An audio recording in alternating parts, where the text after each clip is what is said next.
Hello বন্ধুরা, তোমরা সবাই কেমন আছো? আশা করি তোমরা সবাই ভালো আছো। আমি পাপিয়া চলে এলাম তোমাদের সামনে নতুন আরো একটা রান্না নিয়ে। আজকে আমি বানিয়েছি বিমস দিয়ে পোস্ত, আর এটা খেতে কিন্তু খুবই ভালো লাগে। এটা আমি কিভাবে বানিয়েছি চলুন আপনাদের দেখিয়ে দিই। তার আগে জানিয়ে দিই, আমার চ্যানেলে যারা নতুন বন্ধু আছেন, যারা এখনো আমার চ্যানেলটিকে সাবস্ক্রাইব করেননি, তাদের কাছে অনুরোধ করছি আমার চ্যানেলটিকে সাবস্ক্রাইব করবেন। সাবস্ক্রাইব করে পাশে থাকা বেল আইকনটি প্রেস করে দেবেন।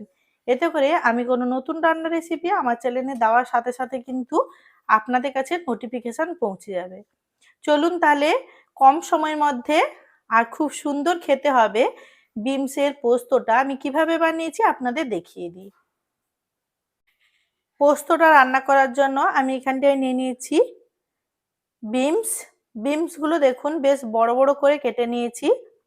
একইভাবে আলুগুলোও কেটে নিয়েছি। এখানটায় নিয়েছি পোস্তটা বেটে নিয়েছি।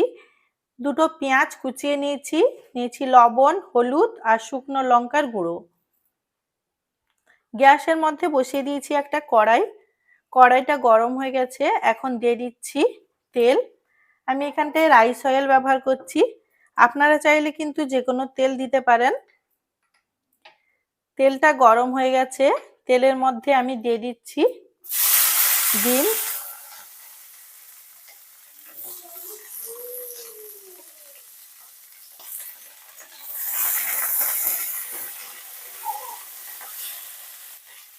এখন আমি এর মধ্যে দিয়ে দিচ্ছি পরিমাণ মতো লবণ। লবণটা দেওয়ার পর আমি দিয়ে দিচ্ছি হলুদ। লবণ আর হলুদটা ভালো করে বিনসের সাথে মিশিয়ে নেব। এখন আমি এটা ঢাকা দিয়ে রেখে দিব কিছুক্ষণের জন্য। এখন আমি ঢাকনাটা খুলে বিনসটা একটু নাড়িয়ে নেব। বিনসটা নাড়িয়ে নিয়ে আলুগুলো দিয়ে দিচ্ছি।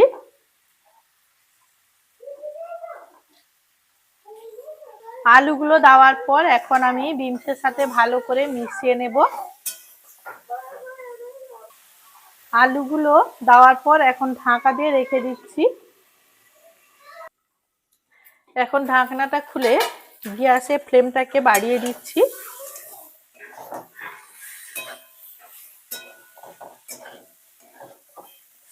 দেখুন এখন আলুগুলো বেশ ভালোভাবে সেদ্ধ হয়ে গেছে আর বিনসগুলো সেদ্ধ হয়ে গেছে। এখন আমি এর মধ্যে দিয়ে দিচ্ছি কুচনো পেঁয়াজ। পেঁয়াজ কুচনোটা দেওয়ার পর এখন ভালোভাবে এর সাথে মিশিয়ে দেব আর কিছুক্ষণের জন্য হাই ফ্লেমে ভেজে নেব।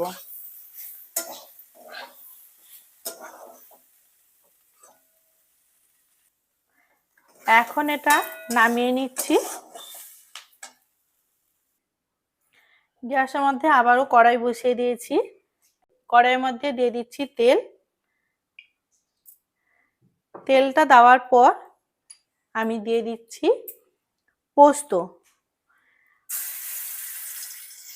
পোস্তটা বেটে নিয়েছিলাম, পোস্তটা দিয়ে দিলাম। পোস্তটা এখন হালকা করে তেলের সাথে ভেজে নেব।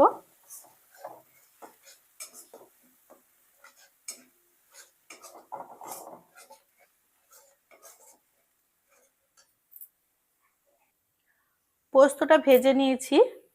এখন আমি পোস্তর মধ্যে দিয়ে দিচ্ছি শুকনো লঙ্কার গুঁড়ো।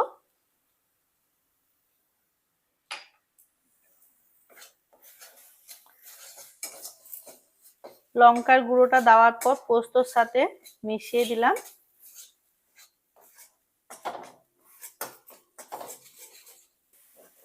এখন পোস্তটা ভালো করে ভাজা হয়ে গেছে। পোস্তর মধ্যে দিয়ে দিচ্ছি পোস্ত ধোয়া জল।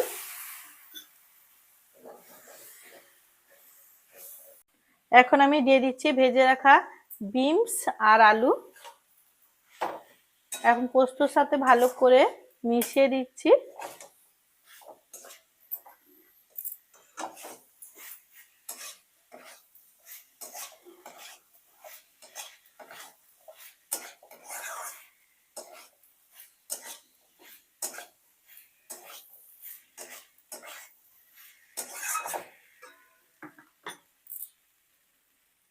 এখন আমি এর মধ্যে দিয়ে দিচ্ছি অল্প একটু জল।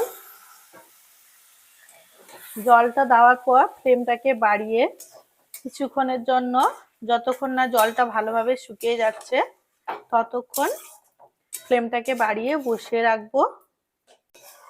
এইভাবে বিনস দিয়ে পোস্ত রান্না করলে কিন্তু দারুণ লাগে খেতে। এখন এটা হয়ে গেছে, রান্নাটা রেডি হয়ে গেছে, নামিয়ে নেব। আজকের এই রান্নার রেসিপিটা যদি আপনাদের ভালো লেগে থাকে অবশ্যই লাইক করবেন, শেয়ার করবেন এবং সাবস্ক্রাইব করবেন। দেখা হচ্ছে নতুন কোনো রান্নার সাথে।